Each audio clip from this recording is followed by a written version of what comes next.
Damos comienzo a esta sesión extraordinaria del Pleno del Consejo Económico y Social y su grupo de enlace con las autoridades presentes. Es la primera vez que utilizamos este formato y creo que la ocasión lo merece. Hoy tenemos en el Consejo Económico y Social de Castilla y León al presidente del Comité Económico y Social Europeo, a don Oliver Ropke. Coming here. Willkommen. Un vielen Dank für Ihr Kommen. Es para el Consejo Económico y Social, como os decía, una suerte contar con él aquí en nuestra sesión. Estuvo ya en el Consejo Económico y Social hace 4 años, ahora en el mes de noviembre 4 años, entonces era presidente del Grupo de los Trabajadores dentro del Consejo del Comité Económico y Social Europeo. Ahora desde abril es su presidente. Ha realizado en el Comité Económico y Social Europeo históricamente y en la actualidad un trabajo magnífico, extraordinario. Ya desde que tomó posesión aprobó un manifiesto con sus prioridades, sus principios para este mandato realmente sobresaliente, que coincide además con el del Consejo Económico y Social de Castilla y León en sus prioridades. Y debo decir que su respaldo al diálogo social europeo ha sido fundamental desde que empezó como responsable de la oficina de los sindicatos austriacos en Bruselas hasta la actualidad.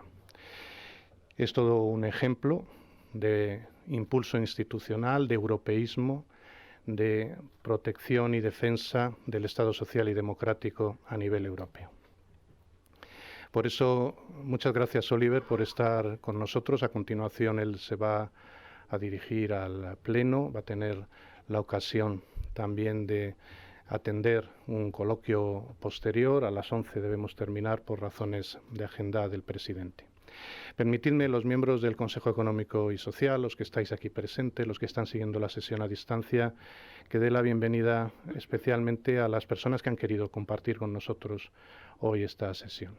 Al consejero de la Presidencia de la Junta de Castilla y León, a la delegada del Gobierno en Castilla y León, a los parlamentarios que nos acompañan, tanto al líder de la oposición como a los portavoces en las comisiones y también muy especialmente a la secretaria segunda de la mesa de las Cortes de Castilla y León. Para nosotros es una suerte que estéis aquí compartiendo este día.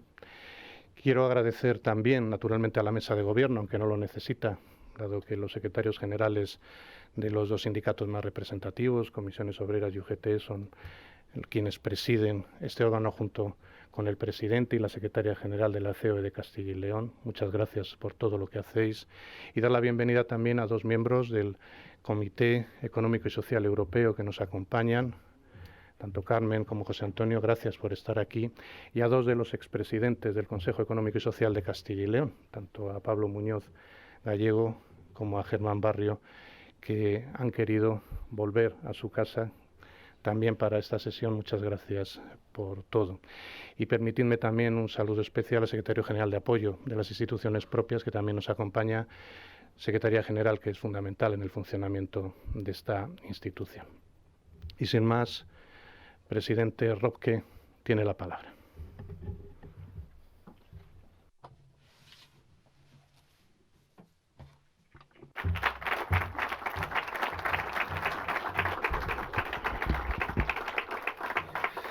Yes, good morning, dear President.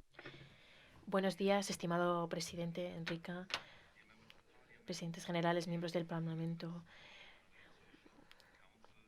expresidentes y miembros del Consejo Económico y Social, compañeros, concejales, del grupo de enlace.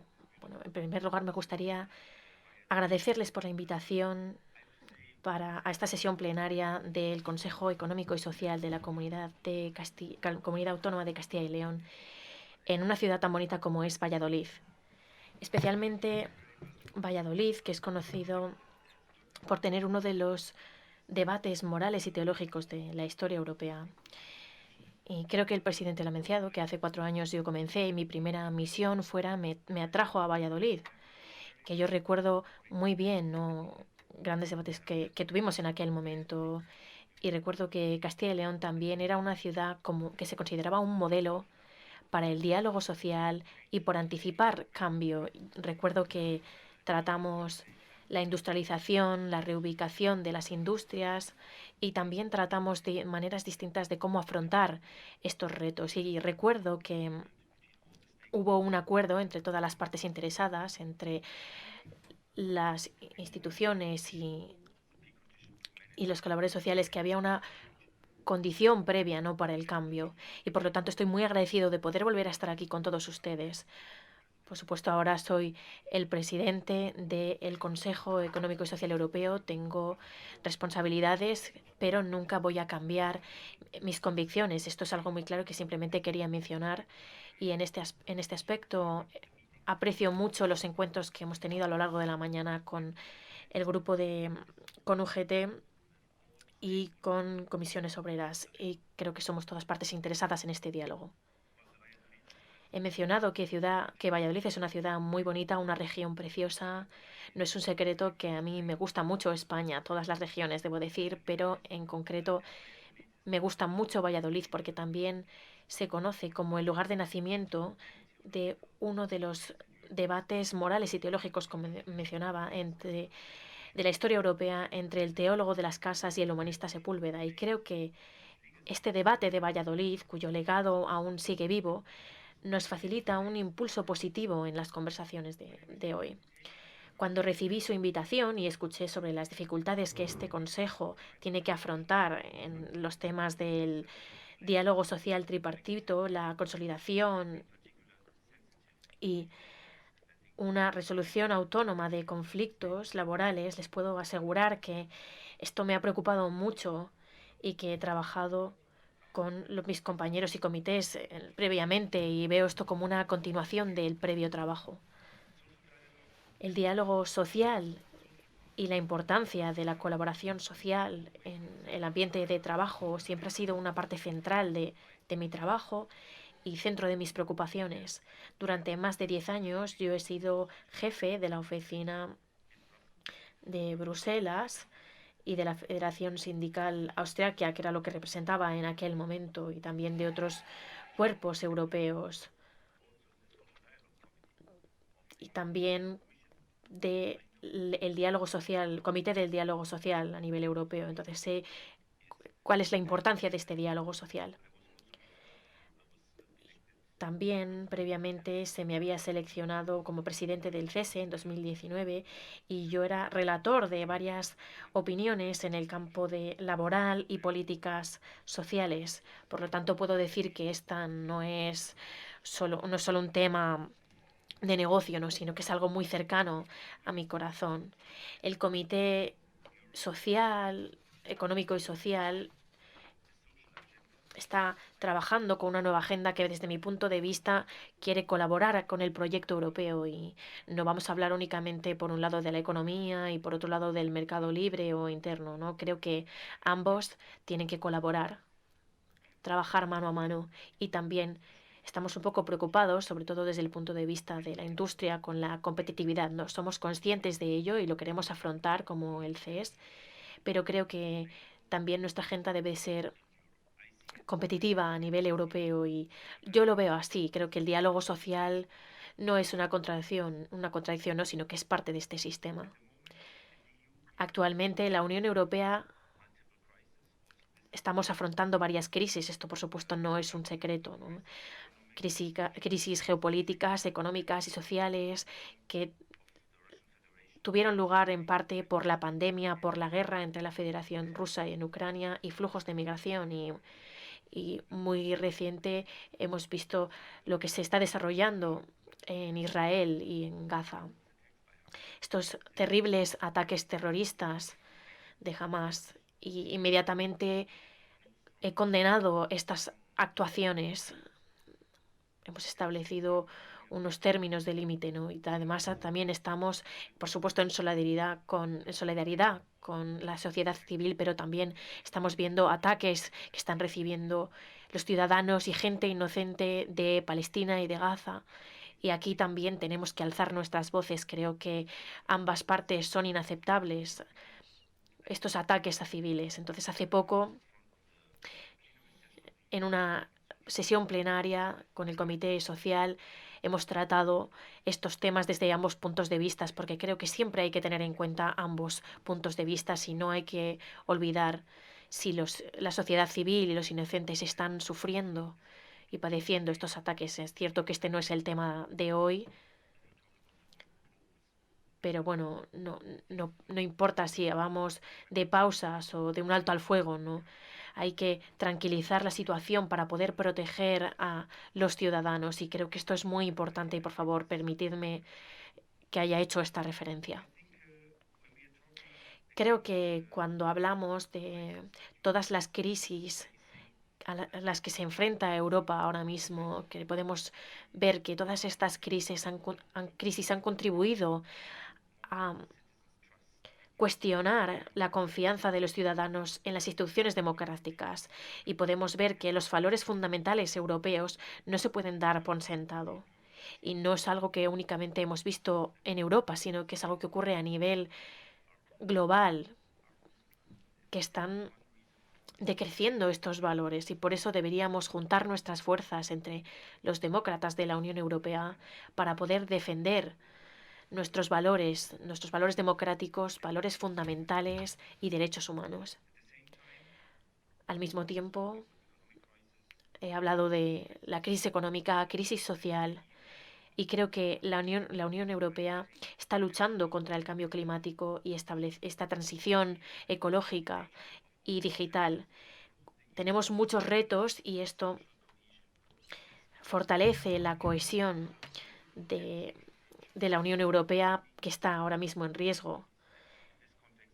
En este contexto de ecologización, tenemos que colaborar los consejos sociales a nivel nacional y europeo. Tenemos que luchar por nuestro bienestar, por la convergencia, si realmente no queremos dejar a nadie atrás, como siempre hemos dicho. Y para hacerlo, yo estoy convencido de que todo el apoyo que le damos a la sociedad civil es primordial, ¿no? Ser conscientes de todas las expectativas y contribuir a darle forma a las políticas públicas que se quieren implementar. Debemos apoyar un buen ambiente laboral. El papel del Consejo Social y Económico a nivel regional, nacional y europeo es clave. Debemos trabajar por una convergencia ascendente en los salarios y mejorar las condiciones laborales, luchar por la precariedad laboral, por evitar la precariedad laboral y eliminar la brecha salarial de género. Debemos contribuir por la prevención y resolución de disputas laborales entre empresarios y empleados, favorecer a los organismos de arbitraje laboral y a un apoyo colectivo, de negociación colectiva entre todas las asociaciones. Creo que esto es primordial. El CES nacional también contribuye a la colaboración de los trabajadores a través de un trabajo democrático para afrontar las consecuencias de los costes de la crisis. El comité, desde el principio, está tratando de solicitar 21 iniciativas que incluyen la competitividad, pero también el bienestar, la salud mental y la colaboración laboral, entre otras iniciativas, que creo que es algo muy importante para la colaboración social y la sociedad civil. Nuestro comité a nivel europeo también se centra en el apoyo a las colaboraciones a nivel europeo. El Fondo Social Europeo busca mejorar su desarrollo en los contextos laborales y ahora me gustaría enfatizar la importancia del diálogo social en la transformación de la economía. Me gustaría destacar que este diálogo social ha demostrado su contribución positiva a una reestructuración exitosa de las empresas y las compañías. Hemos visto que las empresas que mejor funcionan son más competitivas y también pagan unos mayores salarios y esta situación es algo que debemos obtener, que es una obligación para poder mejorar. El pasado abril, nuestro comité presentó su opinión con respecto a la precariedad laboral y organizó un debate con el secretario de Estado español de Trabajo y Economía Social, Joaquín Pérez Rey, que destacó que hay un vínculo muy claro y con el deterioro de la salud mental de los trabajadores y la precariedad laboral, y que hay que acabar con estos riesgos psicosociales. Estamos convencidos desde el CESE, con los consejos nacionales y regionales, que debemos contribuir a la mejora de la agenda social europea, con unas mejores condiciones laborales y una menos precariedad laboral y mejoras en los trabajos. Yo también he participado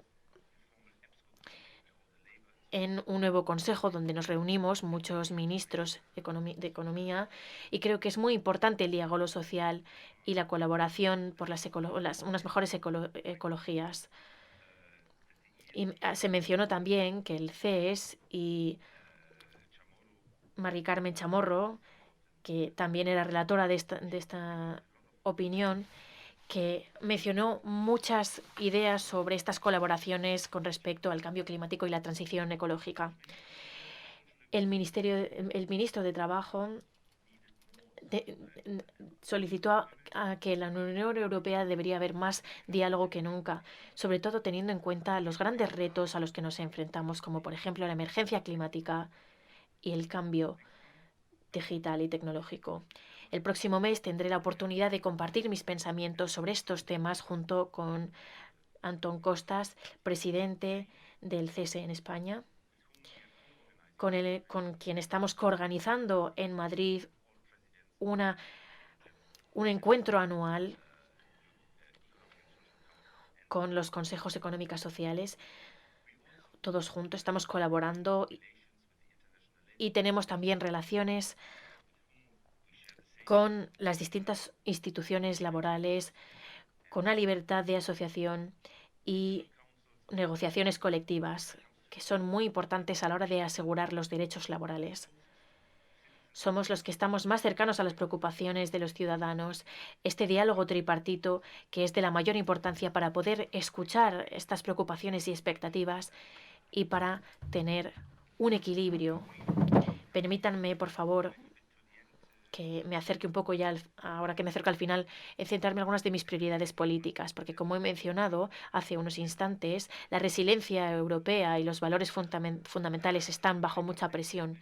Bajo mi mandato me gustaría elevar el papel del Comité Europeo por tener un diálogo más constructivo también con las instituciones europeas, los colaboradores y las instituciones europeas y los ciudadanos, ¿no?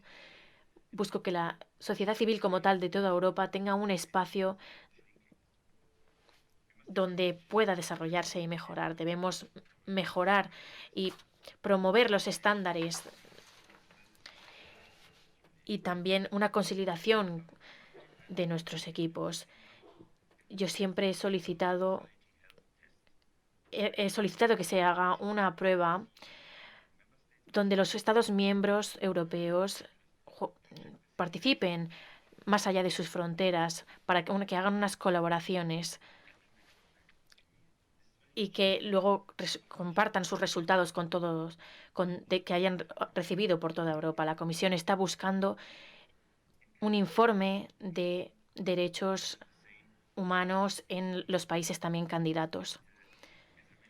Y como ya he mencionado, para mí es muy importante ser conscientes de la visibilidad y del impacto del Consejo Económico y Social. Creo que debemos ser proactivos, que debemos anticipar el cambio y, por lo tanto, estoy muy agradecido de que nuestro comité pueda establecer una serie de toma de decisiones muy importantes que nos abra las puertas a países candidatos. Como mencioné al principio, tenemos que colaborar con ellos y empoderarnos ahora mismo a la sociedad civil también de los países candidatos que ya están, que en 5 o 10 años, que ya probablemente formarán parte de la Unión Europea en este tiempo. Y nuestro comité es uno de los principales o el principal que se encargaría de estos desarrollos. También una de mis prioridades está centrado en involucrar a los jóvenes en la creación de políticas. También he establecido una serie de medidas para ello. Algunas de ellas ya se han adoptado y otras serán para el futuro. Hemos establecido un grupo en el CES que quieren involucrar a estos jóvenes con conocer sus puntos de vista y crear una serie de organizaciones, y al mismo tiempo también hemos decidido implementar la primera institución europea llamada el Test Europeo Juvenil, donde tenemos en cuenta sus opiniones, sus puntos de vista, porque es primordial. Tenemos que consultarles, por supuesto, al final son los miembros los que deciden, podemos votar, pero creo que es muy importante abrir las puertas y ser lo más inclusivos posible. También, por cierto, con lo que se refiere a la igualdad de género, será nuestro próximo paso en el comité. Para terminar con este punto tan importante, creo que uno de los siguientes pasos son las elecciones europeas. Creo que tenemos que apoyar a la sociedad civil, a los ciudadanos a que participen. Las elecciones necesitan una gran democracia, entonces estamos trabajando no solo en una estrategia de comunicación, sino también en medidas concretas de cómo que la sociedad y los ciudadanos participen en estas elecciones justo antes de que empiece en marzo. El CES tendrá la semana del Consejo Social, de la sociedad civil, donde se reunirán estas organizaciones y deberán establecer una serie de paneles y transmitir sus ideas y solicitudes, mensajes que tienen que mandar para las elecciones europeas, y espero que veamos cómo el Consejo Económico y Social incluyen estas solicitudes en sus demandas.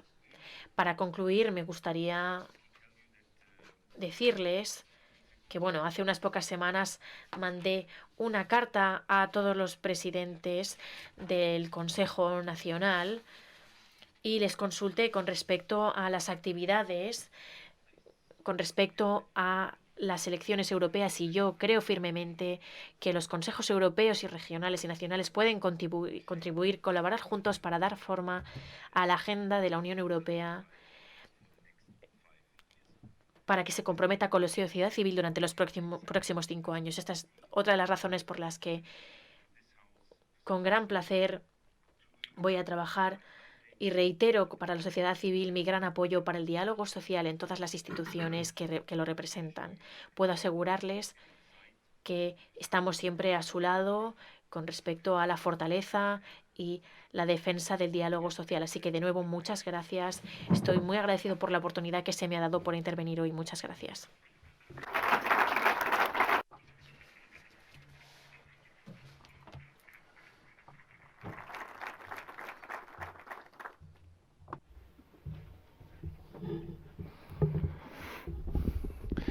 Muchas gracias por tan interesante y sugerente intervención. Son muchos los asuntos, las materias abordadas.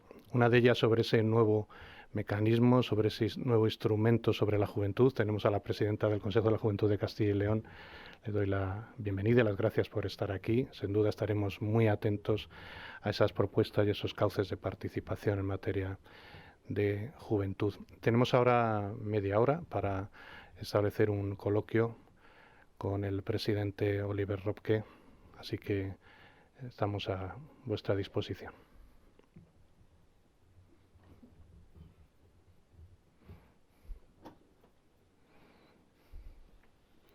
¿No hay ninguna petición de palabra? Sí, Rubén, por favor. Oliver.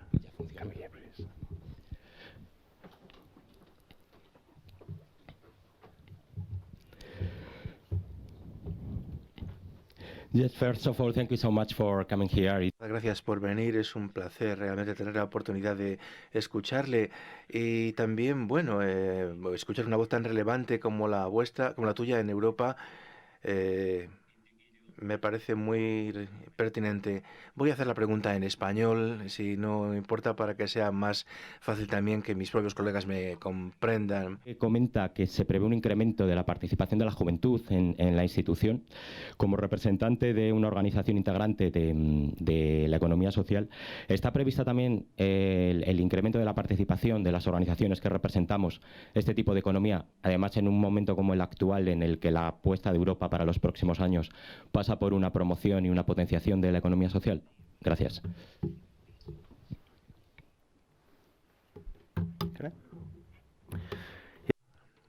Pues gracias, agradezco esta pregunta. No la había pedido, pero podría haberlo hecho. La economía social también me afecta mucho. Hace varios años yo fui presidente en nuestro comité de un grupo permanente especializado en empresas de economía social. O sea que estoy familiarizado con esa situación, que es muy distinto, digamos, según país miembro.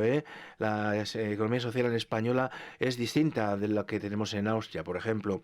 Lo que me parece importante en cualquier caso es que la economía social aporte una contribución importante, no solamente al PIB, también diría a la resiliencia social de nuestras economías y de nuestras sociedades en su conjunto.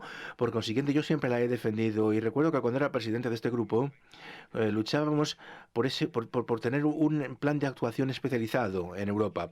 Y ahora estoy contento de que tengamos este plan, pero claro, es el momento de implementarlo. Te puedo contar que la voz de la economía social siempre se ha escuchado con mucha fuerza dentro del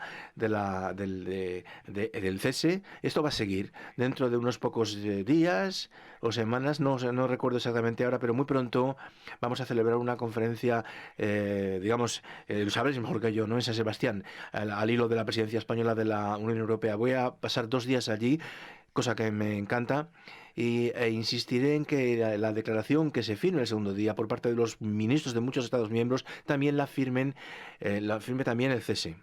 Y la presidencia española ha estado de acuerdo. Yo creo que vamos a ser capaces de comunicar un mensaje muy potente en esa ocasión y me comprometo, digamos, a que la voz de la economía social sea muy fuerte y se oiga muy clara en Bruselas.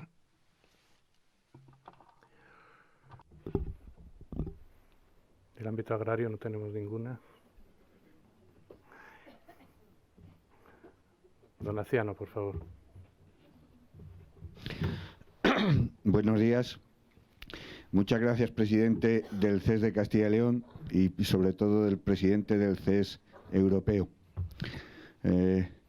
Solo pido que nos trate el CES europeo también como nos trata el CES de Castilla y León al sector agrario. Y en ello, lo que el campo de Castilla y León le puede solicitar, y usted ha animado a la participación en las elecciones europeas del próximo año, el sector agrario se siente por convicción europeo, es una de las políticas, uno de los sectores que llevamos teniendo la política agraria europea y por lo tanto percibiendo ayudas de la Unión Europea con más tiempo, pero sin embargo creemos que en este momento verdaderamente la política que hace la Unión Europea en materia agraria en muchos sentidos nos perjudica, sobre todo a países del sur, en el cual la sequía es uno de los condicionantes más graves en cuanto a producción, pero también en todo lo que son las negociaciones con terceros países de la Unión Europea, que creemos que somos moneda de cambio por otros intereses agrícolas. Y por supuesto, no nos valora como agentes medioambientales y como agentes que mantienen el medio rural, además de nuestra principal función, que es la de producir alimentos. Y nos obliga, en muchos casos, a realizar políticas medioambientales absurdas que elevan los costes de producción y reducen lo que es la rentabilidad de las explotaciones. Por eso pedimos al CES europeo que tenga siempre a la agricultura mediterránea entre sus preocupaciones y sobre todo a los agricultores. Y si en todos los sectores hace falta proteger a los jóvenes, en el campo y en el medio rural, el relevo generacional y los jóvenes mucho más. Muchas gracias.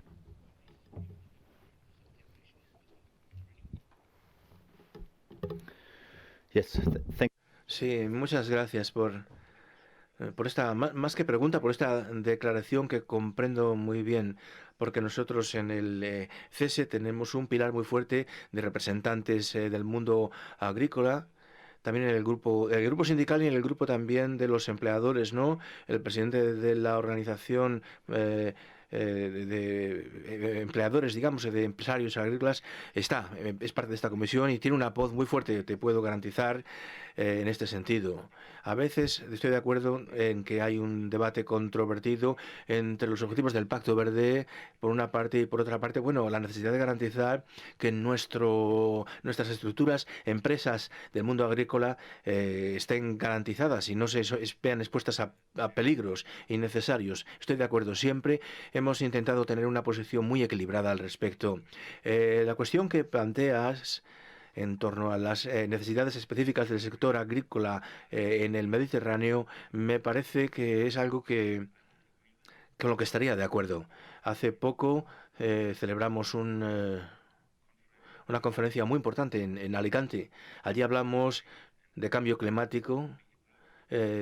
Convenimos en que todos los países europeos se ven afectados, pero el Mediterráneo más, la región mediterránea más.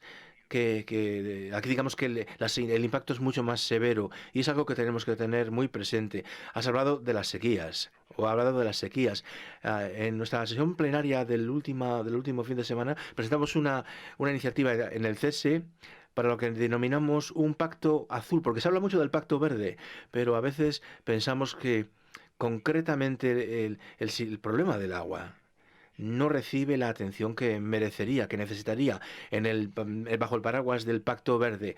Ya hemos algunas políticas operando sobre el agua en Europa, pero están fragmentadas, no están estructuradas suficientemente. Por lo tanto, pedimos ese Pacto Azul también para integrar esas políticas y también para implementarlo, digamos, con financiación. Necesitamos financiación si queremos garantizar y apoyar las estructuras, las industrias, pero también la agricultura en aquellos países que se ven especialmente afectados por las sequías y por el cambio climático. Pedimos, por lo tanto, también un fondo de transición azul. Solicitamos inversiones en infraestructura hídrica. También en el ámbito agrícola tendría que haber un tratamiento especial con ese pacto de estabilidad y crecimiento, una regla de oro, digamos. Tenemos muchas exigencias en este sentido y solicitamos una comisión de expertos y que el próximo reunión del Parlamento Europeo convierta esto en una prioridad. En este pacto azul lo que queremos hacer es evitar solamente establecer objetivos como se hace con el Pacto Verde y desentendernos de situaciones concretas en los países distintos, porque la situación cambia en Polonia, según hablas de Polonia, de Francia, de España. Creo que esto hay que tenerlo muy presente. Sé que fácil no va a ser, pero sí tenemos el concepto. Creo que también tenemos el texto en español y si no lo traducimos y os animaría a contribuir a esta conversación y que apoyéis este llamamiento intenso para que el año siguiente esto se convierta en una prioridad estratégica. Tenemos también un comisario propio pedimos, ¿no?, que se dedique exclusivamente al tema del agua para toda la ciudadanía, que no está garantizada en todos los países, acceso seguro al agua potable y también para satisfacer las necesidades hídricas de la industria y de la agricultura. Tiene que haber una comisaría, un comisario específico. Eso es un poco la reivindicación de este pacto azul al que os invito a que os suméis a esta convocatoria también, en pro del pacto azul.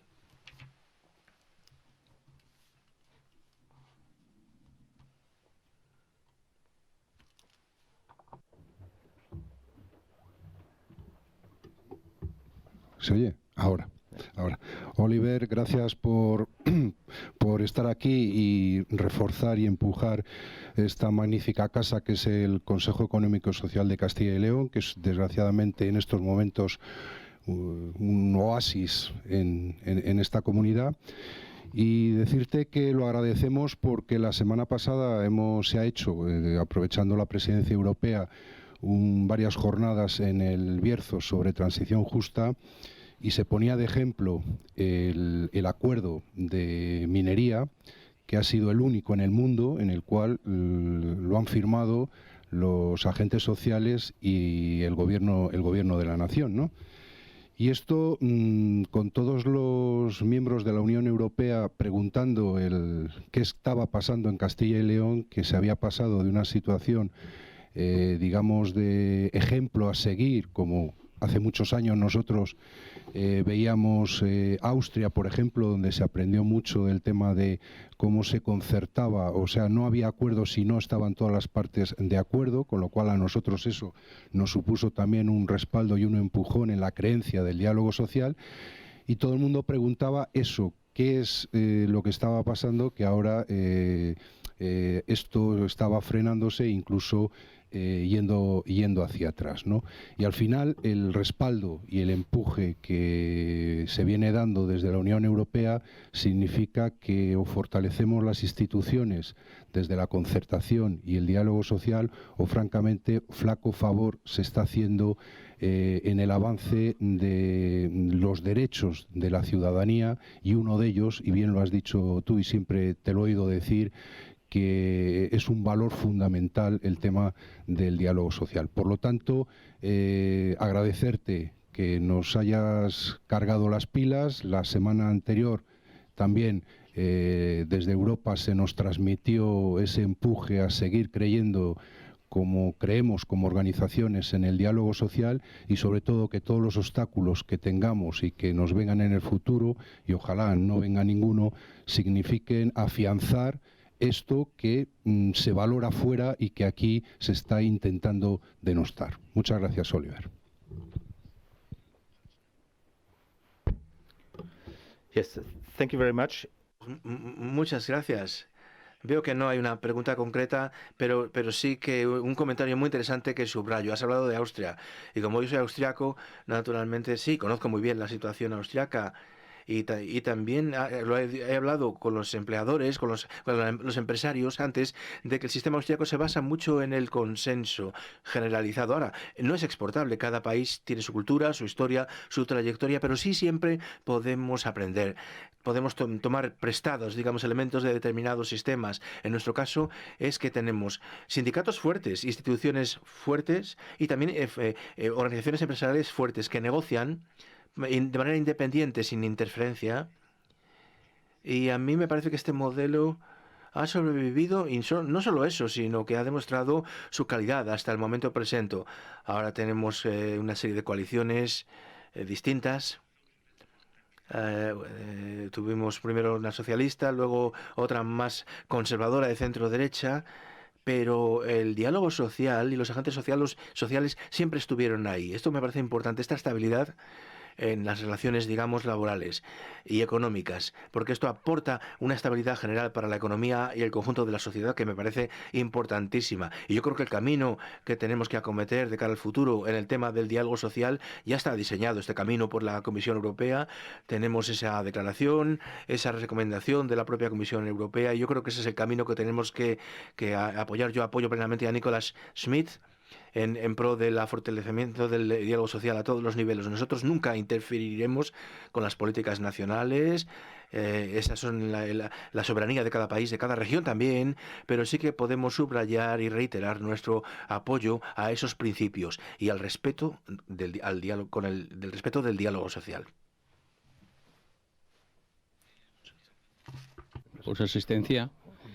Yo quería preguntar si el CS europeo es consciente de que la transición ecológica justa, está empezando a perder su apellido en la aplicación de los primeros pasos de ella sobre las clases más desfavorecidas de nuestra Unión Europea.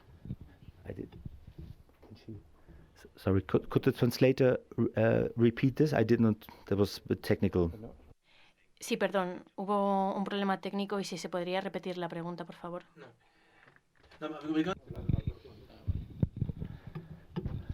Le quería preguntar si el CES europeo es consciente de las dificultades que está teniendo la transición ecológica justa sobre las clases más desfavorecidas de nuestra Unión Europea, puesto que los pocos pasos que se están dando son inasumibles por la mayoría de los ciudadanos.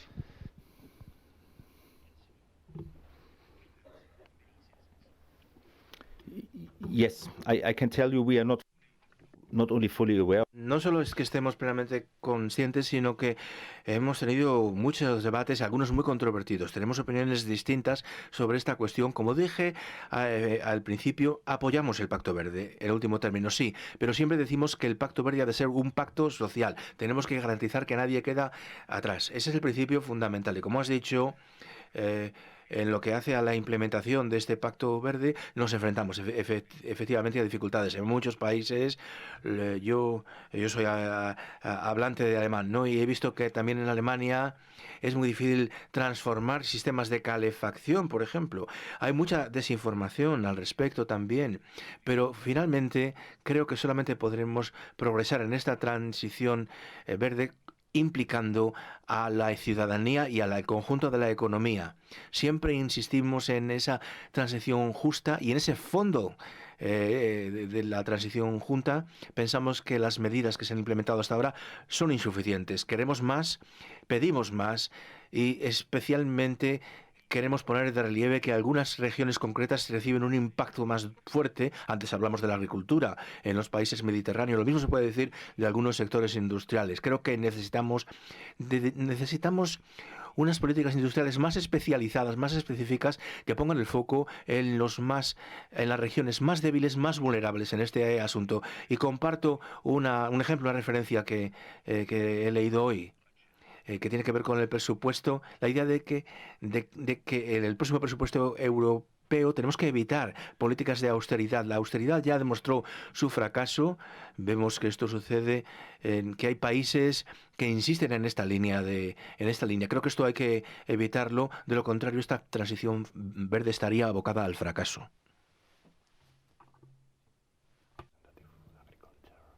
Sí. Hola, buenos días. Muchas gracias, por supuesto, por estar aquí con nosotros hoy. Yo le quería hacer una pregunta en base a dos temas que se mezclan, ¿no?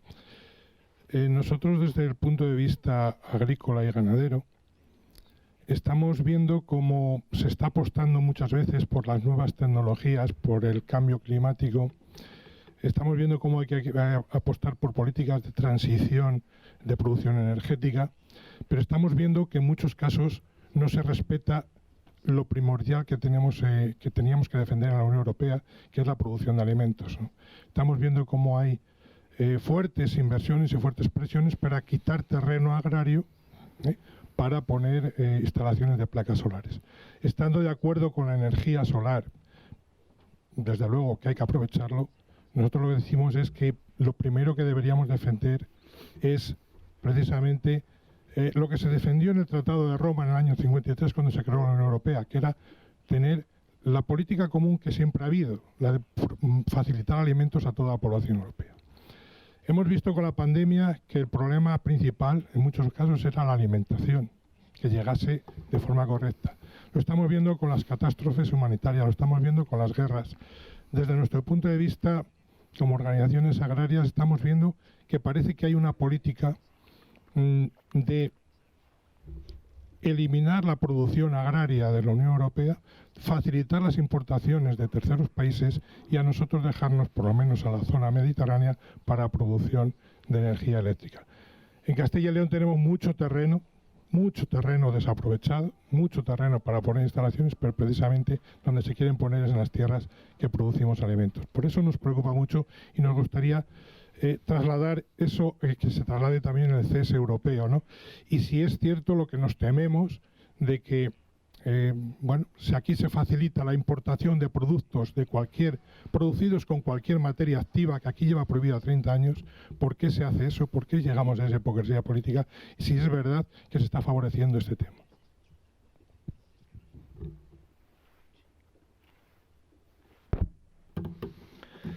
Yes. Sí, bueno, muchas gracias por esta pregunta. Tengo que admitir que no soy un experto en la seguridad alimentaria, pero bueno, he aprendido mucho durante los últimos años y creo que esta ya es la primera el concepto inicial, nuestra seguridad alimentaria. Y durante la crisis hemos visto lo importante que es y nunca deberíamos darlo por hecho, que es que tengamos suficiente comida disponible a unos precios asumibles, porque durante la pandemia lo hemos visto, pero también lo vemos aquí, también actualmente en Reino Unido, cómo están sufriendo, digamos, tras el Brexit. Entonces creo que tiene razón, que debemos hacer una referencia clara, ser conscientes de que nuestro sistema de agricultura nos tiene que facilitar de manera con alimentos producidos de manera segura, con una serie de estándares mínimos, y aquí también tenemos que establecer muy claramente nuestro perfil europeo y también con respecto a los intercambios con otros países, que nuestros estándares tienen que ser respetados para no estar en desventaja en la competición, ¿no?, con otros países. Estoy completamente de acuerdo con lo que mencionas y que tenemos que tener unas reglas básicas que debemos fortalecer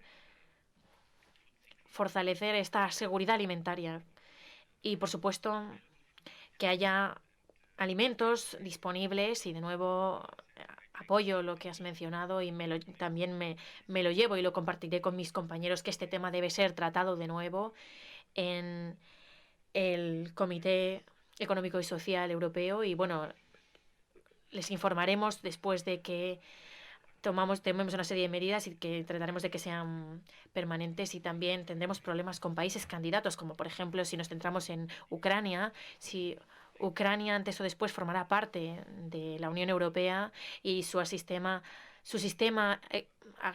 de agricultura es muy grande y no podemos afrontarlo con nuestro presupuesto actual. Entonces tenemos que pensar cómo vamos a gestionar esta situación para no dejar nuestras tierras, a nuestros sistemas de agricultura, no dejarlos atrás, ¿no? Entonces, esto también es parte de la razón por la que ya estamos vinculando con la sociedad civil de Ucrania para tratar de establecer una serie de debates, conversaciones, porque, bueno, una ampliación tan grande no puede ocurrir de un día para otro, ¿no? Hay que hacerlo de manera gradual, hay que hacer una serie de pruebas que tienen que estar preparadas con una visión de futuro y, de nuevo, bueno, simplemente puedo decir que estamos abiertos a tener un debate con todos ustedes a nivel europeo con respecto al futuro de nuestros sistemas de agricultura.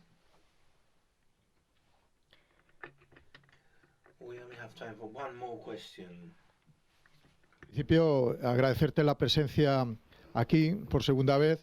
No es fácil que el presidente del Consejo Económico y Social Europeo venga a una región, ¿no? Y si viene a esta región, a esta comunidad autónoma, es porque sabe que realmente tenemos necesidad de que un organismo europeo venga aquí a Castilla y León a seguir defendiendo el proceso de concertación, de diálogo, que tú te has extendido sobre ello, ¿no? Porque estamos en un momento de verdadera dificultad, con un conflicto abierto con parte del gobierno en los tribunales, en la calle y en las instituciones. Entonces, venir hoy aquí a reforzar el diálogo y los procesos de concertación es muy importante. Entonces, vaya por delante esos agradecimientos. Pero yo te quería preguntar una cosa. Estuviste aquí hace 4 años, como bien sabemos, para debatir sobre los problemas de las deslocalizaciones de las grandes multinacionales, ¿no?, y los efectos perversos que tenían en las poblaciones, ¿no? Y sobre eso teorizamos en aquellos momentos. Pero yo quería preguntarte, ¿hay algo en marcha en Europa relacionado con este problema importante de las deslocalizaciones empresariales?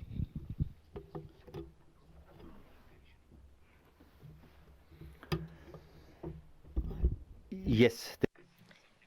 Sí, hay algo que está en camino, ¿no? Pero bueno, en Europa, bueno, pues lleva cierto tiempo y no sé muy bien cómo decirlo en inglés, pero en alemán, si tienes un tronco y quieres hacer un agujero, pues esto lleva bastante tiempo, ¿no? Entonces, esto es lo que ocurre a nivel europeo, pero creo que estamos en el camino correcto. Y recuerdo que hace 4 años tratamos principalmente el tema sobre cómo los trabajadores, las relaciones sociales, los sindicatos, las instituciones podían tratar con esta situación, y definitivamente hemos mejorado desde la situación que teníamos hace 4 años. Actualmente tenemos un plan de acción para implementar derechos sociales y tenemos un compromiso muy claro con respecto al diálogo social, pero también con una colaboración y involucrar a los trabajadores. Creo que esto también es muy importante.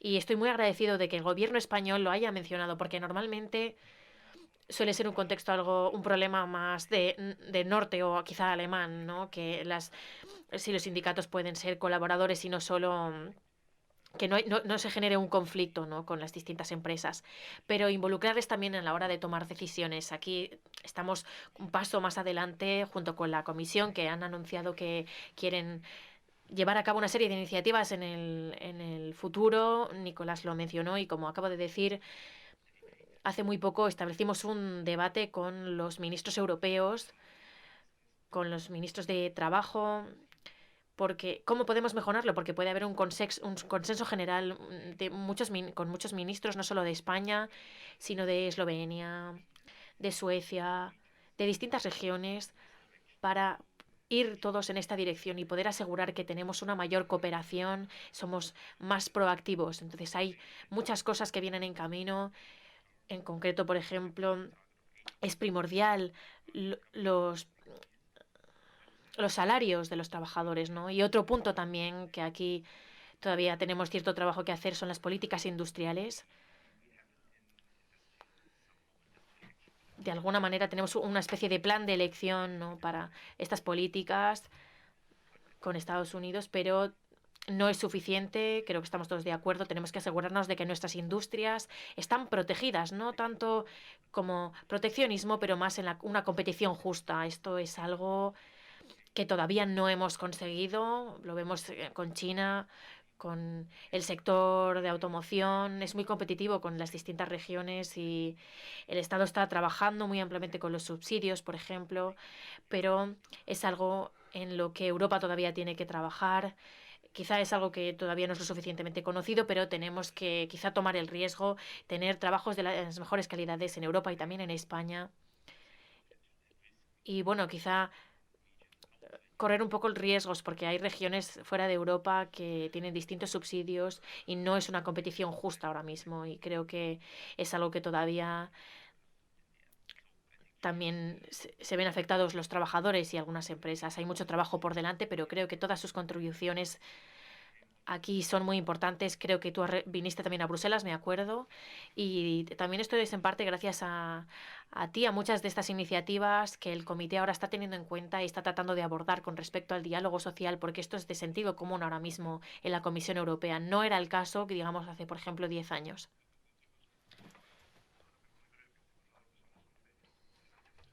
Just one final question, but it has to be very quick.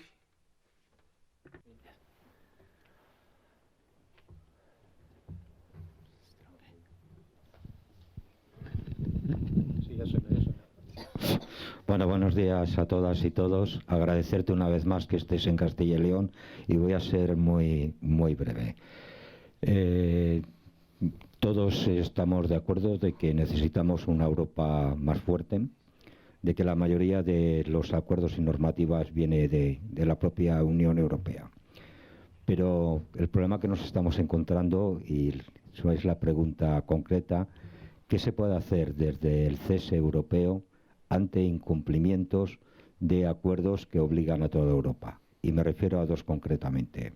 Tenemos el problema a nivel no solamente de Castilla y León, yo diría que de todo el territorio nacional, con el problema de las deslocalizaciones de empresas, donde pueden hacer lo que crean conveniente y oportuno, y luego incumplimientos, como decían antes los compañeros de las sopas, del sector de la agricultura y de la ganadería, que hay acuerdos y luego países, tenemos lo último de Francia con el tema de los camiones, pues que están incumpliendo. Entonces, partiendo de la base de que poco podemos llegar a los que representamos, decimos necesitamos más Europa, que es verdad, pero por otra parte, ¿cómo podemos convencerle que necesitando más Europa hay países que luego se pasan las resoluciones y otros cumplimos con las resoluciones? Muchas gracias una vez más por estar en Valladolid y en Castilla y León.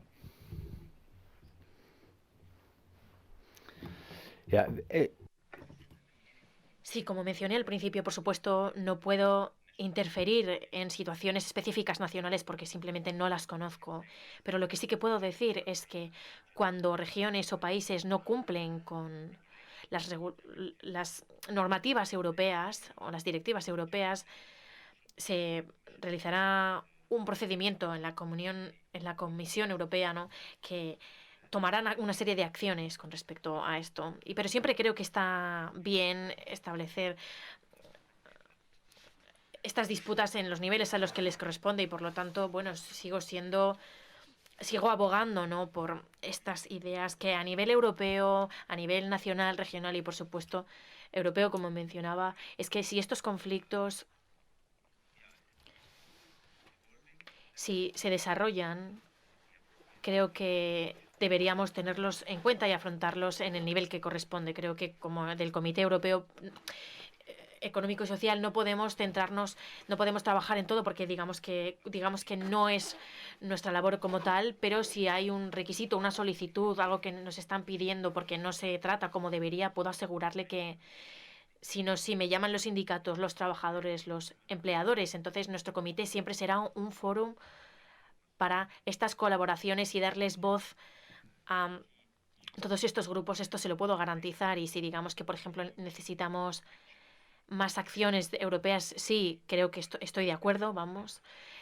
Y como ya mencioné antes, cuando establecemos estas normativas europeas y recomendaciones, implementémoslas.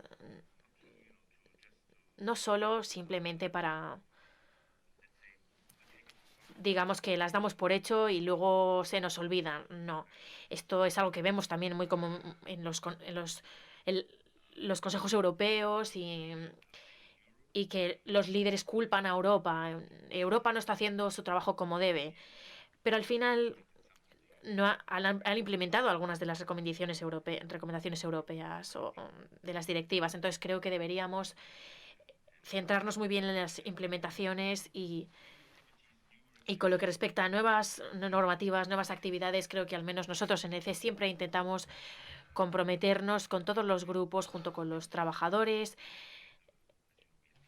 porque tenemos también a los sindicatos. Entonces digamos que aproximadamente el 99% de los casos cumplimos con nuestros compromisos y creo que esto es muy importante porque nosotros como CESE tenemos que darles voz, tenemos que trabajar con todos los grupos para tener su apoyo, porque es verdad que hay veces, hay casos excepcionales, por ejemplo, con los salarios mínimos, estaba claro que teníamos que, como CESE, señalizar lo que estaba ocurriendo y que pues, esto no había un consenso, pero tratamos de buscar este consenso.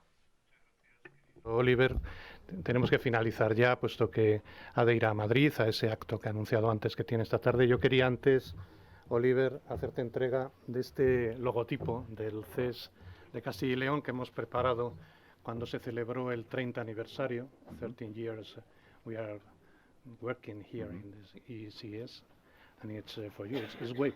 Wow, this is thank you. Really, yeah.